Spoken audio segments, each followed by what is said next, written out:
This week we had twice as many homes go pending than we had new listings come to market.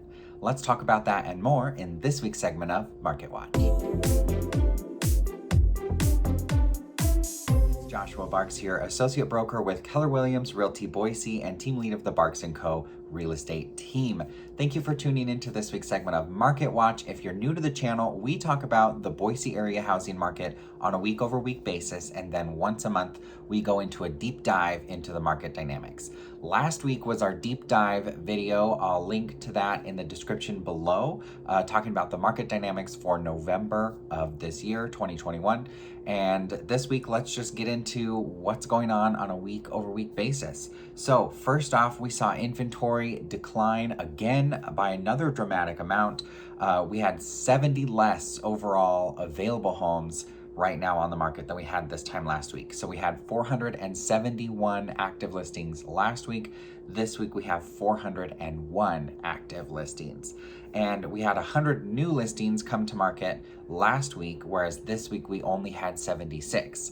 Now, the fun part about having 76 new listings come to market this week compared to last week is that this week we had 150 go pending in the last 7 days. So we only had 76 come to market, but 150 went pending and came off the market. So we had twice as many homes go pending this week compared to new listings coming to market.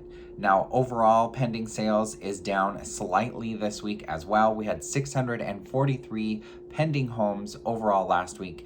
This week we have 621 pending overall, and compared to last week's under contracts, we had 172 that went pending last week and then the 150 this week. So down a little bit there, but staying pretty consistent. 621 pending overall compared to 401 active listings is still a significant amount of demand compared to the supply that we have available. It's pretty evident that we're just in the thick of the holiday season. I anticipate overall inventory to continue on a downward trend through the end of the year, and we likely won't see inventory pick up again until after the holidays, and then everyone gets to kick off 2022 with their home selling and home buying journey. Now, with pendings, we're likely going to continue to see fairly strong pendings through the end of the year, as long as we have the inventory to keep up with it, because buyers are still out there. And when we get into next year, we're really poised for a nice and strong spring selling season next year. I don't anticipate that being anything less than what we have been seeing the last several years. I don't think it'll be anywhere near as crazy as what we saw both this year and in 2020, but we are poised for another strong spring selling season just because we have low inventory and still high demand compared to this time in 2019. Actually, we have less overall inventory and more demand and more sales happening right now than what we had in 2019 right now. So when we're talking about the number of sales overall, we're still seeing really strong sales. 232 homes closed last week. This week we saw 210. We're staying over that 200 mark, which is incredible because the largest sales per week that we saw for the last several months going into the summer and the spring those were the weeks that we saw over 200. So seeing over 200 pretty consistently through the end of the year indicates that demand is staying very strong there. Now, with interest rates, that is something that could see demand drop off a little bit as rates come up. They did come up slightly this week. We're now at 3.12% for the 30-year fixed, according to Freddie Mac, and the national average for that, compared to last week when we had 3.10 for the 30-year fixed. So staying pretty consistent, but it is coming up, and the reports that are coming out are saying that interest rates are going to continue to rise through next year, and we're likely to see, based on the predictions that I've read from people that know more than me about interest rates, because I'm not a lender, are saying that interest rates are likely to be around 3.5% by the middle of next year. So by midsummer, we're going to see rates at 3.5%, which is still really great if you're looking at historically, but it is up more than what we've seen in recent times. So I think that's going to hurt the affordability factor, and some buyers will drop out of the market just because we have interest rates coming up a little bit. Will that be enough to really quench squelch demand and see, us start balancing out? I don't know. I don't think so.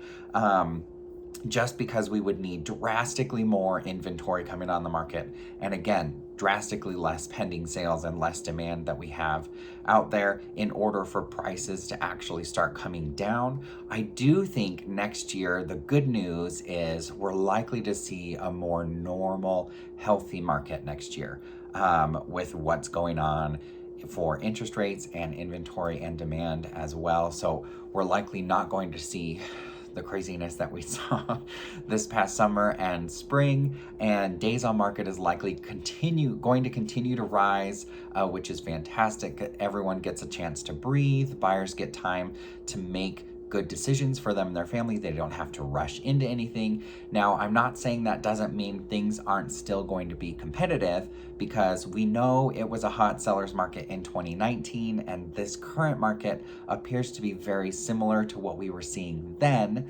So I'm anticipating it still to be pretty competitive, especially if the listing is marketed well, has great photographs, looks really good, is priced right. All the things that you want to do to make sure that your home stands out.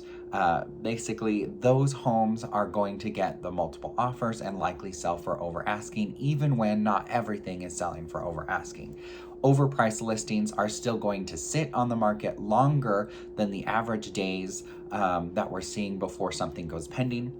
Right now, I think it's about 29 or 30 days average for what we're seeing for stuff that went pending, that is pending right now, was on the market for an average of 29 or 27 days. I don't remember the specific number and I don't have it in front of me, but basically close to 30 days. So if you're less than 1 month selling, that means, good on you. You're with the average of everything else that's going on out there. And if you've been on the market for more than 30 days, more than that, 27, 29 days, more than a month, then you're probably overpriced, or maybe your condition isn't where it needs to be in order to justify the price that you're getting, or maybe your house isn't marketed well. There are a lot of factors that could go into that, but likely it's going to come down to price or condition, because at the right price, anything will sell. It almost always comes down to price. So that's really what we're seeing in the market as we get into the holidays. I apologize if I look tired today. It's because I am. And next week is Christmas, which I can't believe. And then the week after that, we have New Year's. And I'm still processing 2020. And here we are marching straight into 2022. But that's how it is. That's what makes it exciting, getting in and learning what's happening in the market and these numbers here. You'll have my predictions for next year. I'm going to go over that probably at the end of the year, or maybe I'll cover that with my December market dynamics video, which will happen in the first or second week of January, depending on when those reports come out and where the dates fall with that, in order to give you a good idea on what we're going to see in 2022. Prices are likely not going to come down. We're still going to see a strong market. And if you're a buyer or seller and you're thinking about moving, your goal is to move in the spring or maybe early summer next year, you want to get started meeting with a real estate professional that you trust right now so that you can get your ducks in a row. And if maybe your home needs a little bit of work in order to get it market ready and really outshine all of the competition that you're going to have out there, right now is a great time to get started, because contractors are taking a long time to get work done. So in order to get all of that arranged and coordinated, which is something that I do for you, that's part of the services that I offer to my sellers, is coordinating all the contractors and dealing with that. But I can tell you that a lot of them are booked out really far. And then because of the supply chain issues we're seeing nationally, we are seeing some delays in specific things being out of stock or on back order or things like that. So if you get started now, at least coming up with the plan, then you can get ready to get your home listed in the spring or listed in the early summer. And if you're a buyer, you can start working on getting that pre-approval, meeting with the lender, sitting down, figuring out what numbers are going to work for you, or what you need to do in order to get it to where you need to be. And then also start kind of looking online and maybe going to some open houses and seeing really what is on the market in your price range, and start narrowing down, just kind of getting a better idea on what it is that is going to work for you, what you want. And then if you have, the pre-approval, you get that ready, and then you start having a better idea on where you want to be, what price you're comfortable with, and kind of what style of home you're looking for. Then when you're ready, we already have the pre-approval, we know what you're looking for, and when it comes up on the market in the spring or early summer, you can jump on it knowing that that is what you want. Rather than going, well, I haven't seen other things that are out there. I don't know if this is going to be the one or if I need to see more. So it never hurts to get started early so that you can be prepared and make a move when you want to move. That's kind of all I have for you today. I wanted to keep it really simple. If you want to schedule a meeting with me, thinking about buying or selling, or maybe you just have some questions, that's what I'm here for. I'm here to help. You can book me online directly on my website, www.barksrealestate.com/our-services. I'll also link that in the description below so that you have that. You can click right on there. And pick a date and time that works for you, and it actually syncs up with my calendar, so you don't need to reach out to me directly in order to get that meeting scheduled. And I think it's pretty neat how that works. We can meet in person or via Zoom depending on what your comfort level is. And as always, if you have other questions or want me to cover something else on future videos, just reach out, let me know, leave some comments below, or you can always send an email or text message to me and let me know, hey, I'd like you to cover, XYZ. That's what I'd like to see, because I want to make sure that you find value in this, because we put a lot of time and effort into putting these together for you each week. And I just want to make sure that we're reaching the right people and that you're really appreciating, what we have for you. That's it again for this week. I will see you.